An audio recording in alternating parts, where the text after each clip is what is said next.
This is Hatchet, Chapter 6. 2 years before he and Terry had been fooling around down near the park, where the city seemed to end for a time, and the trees grew thick and came down to the small river that went through the park. It was thick there and seemed kind of wild, and they had been joking and making things up, and they pretended that they were lost in the woods and talked in the afternoon about what they would do. Of course, they figured they'd have all sorts of goodies like a gun and a knife and fishing gear and matches so that they could hunt and fish and have a fire. I wish you were here, Terry, he thought, with a gun and a knife and some matches. In the park that time, they had decided that the best shelter was a lean-to, and Brian set out now to make one up. Maybe cover it with grass or leaves or sticks, he thought, and he started to go down to the lake again, where there were some willows he could cut for braces. But it struck him that he ought to find a good place for the lean-to, so he decided to look around first. He wanted to stay near the lake because he thought that the plane, even deep in the water, might show up to somebody flying over, and he didn't want to diminish any chance he might have of being found. His eyes fell upon the stone ridge to his left, and he thought at first he should build his shelter against the stone. But before that, he decided to check out the far side of the ridge, and that was where he got lucky. Using the sun and the fact that it rose in the east and set in the west, he decided that the far side was the northern side of the ridge. At one time in the far past, it had been scooped by something, probably a glacier, and this scooping had left a kind of sideways bowl back in under a ledge. It wasn't very deep, not a cave, but it was smooth and made a perfect roof, and he could almost stand in under the ledge. He had to hold his head slightly tipped forward at the front to keep it from hitting the top. Some of the rock that had been scooped out had also been pulverized by the glacial action, turned into sand, and now made a small sand beach that went down to the edge of the water in front and to the right of the overhang. It was his first good luck. No, he thought, he had good luck in the landing, but it was good luck as well, luck he needed.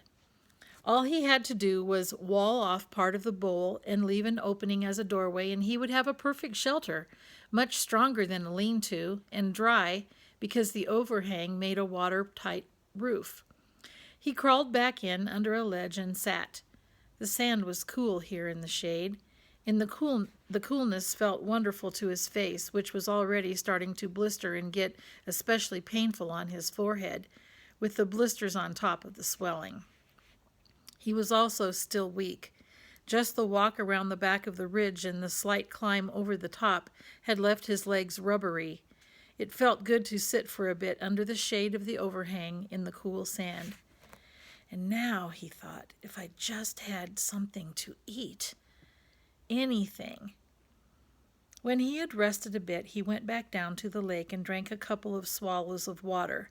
He wasn't all that thirsty, but he thought the water might help to take the edge off his hunger. It didn't. Somehow the cold lake water actually made it worse, sharpened it. He thought of dragging in wood to make a wall on part of the overhang and picked up one piece to pull up, but his arms were too weak, and he knew then that it wasn't just the crash and injury to his body and head. It was also that he was weak from hunger. He would have to find something to eat. Before he did anything else, he would have to have something to eat. But what? Brian leaned against the rock and stared out at the lake. What in all of this was there to eat? He was so used to having food just be there, always being there. When he was hungry, he went to the icebox or to the store, or he sat down to a meal his mother cooked. Oh, he thought, remembering a meal now. Oh, it was last Thanksgiving, last year, the last Thanksgiving they had as a family before his mother demanded the divorce and his father moved out in the following January.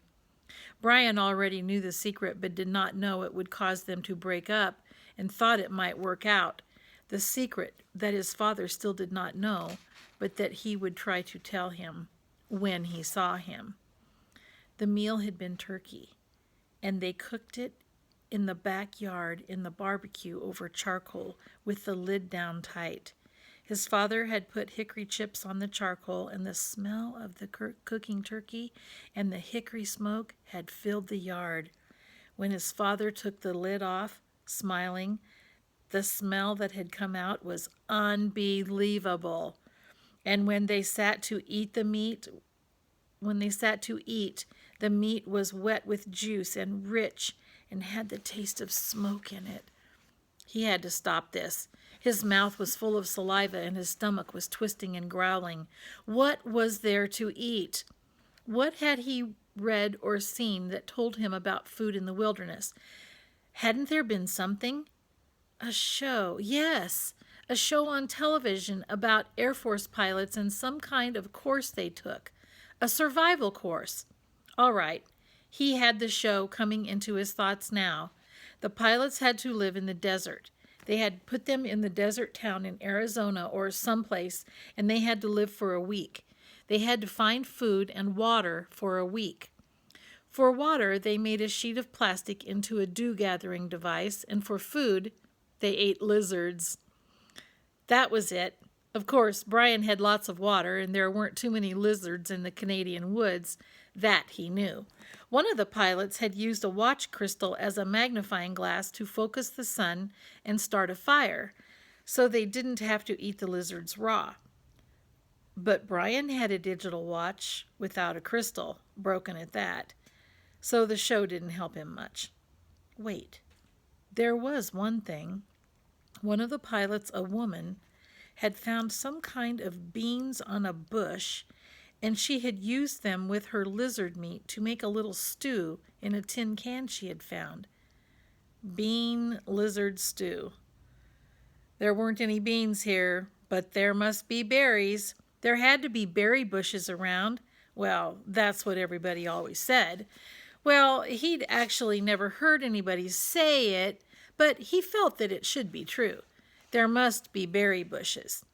He stood and moved out into the sand and looked up at the sun. It was still high. He didn't know what time it must be. At home it would be 1 or 2 if the sun were that high.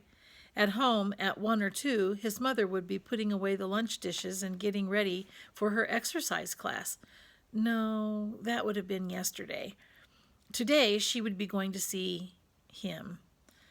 Today was Thursday, and she always went to see him on Thursdays. Wednesday was the exercise class, and Thursdays she went to see him. Hot little jets of hate worked into his thoughts, pushed once, moved back. If his mother hadn't begun to see him and forced the divorce, Brian wouldn't be here now.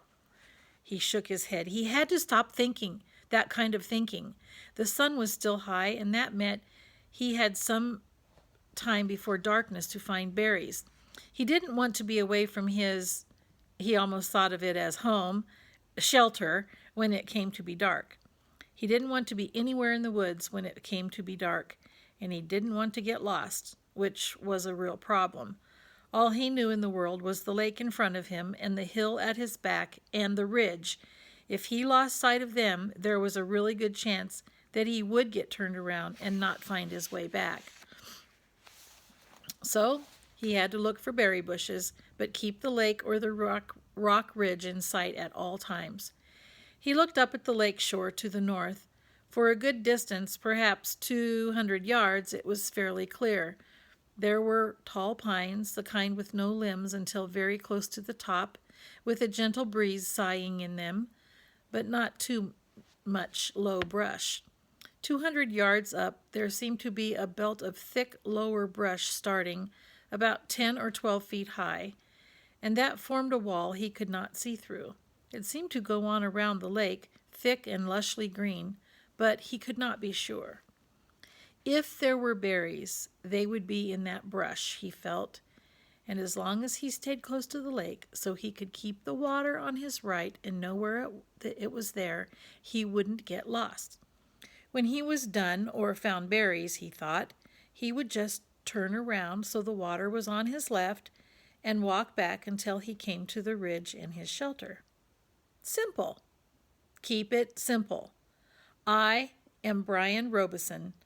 I have been in a plane crash. I am going to find some food. I am going to find some berries. He walked slowly, still a bit pained in his joints and weak from hunger, up along the side of the lake. The trees were full of birds singing ahead of him in the sun. Some he knew, some he didn't. He saw a robin and some kind of sparrows, and a flock of reddish-orange birds with thick beaks. 20 or 30 of them were sitting in one of the pines. They made much noise and flew away ahead of him when he walked under the tree. He watched them fly, their color a bright slash in solid green, and in this way he found the berries. The birds landed in some taller willow type of undergrowth with wide leaves and started jumping and making noise. At first he was too far away to see what they were doing, but their color drew him, and he moved toward them, keeping the lake in sight on his right, and when he got closer, he saw that they were eating the berries.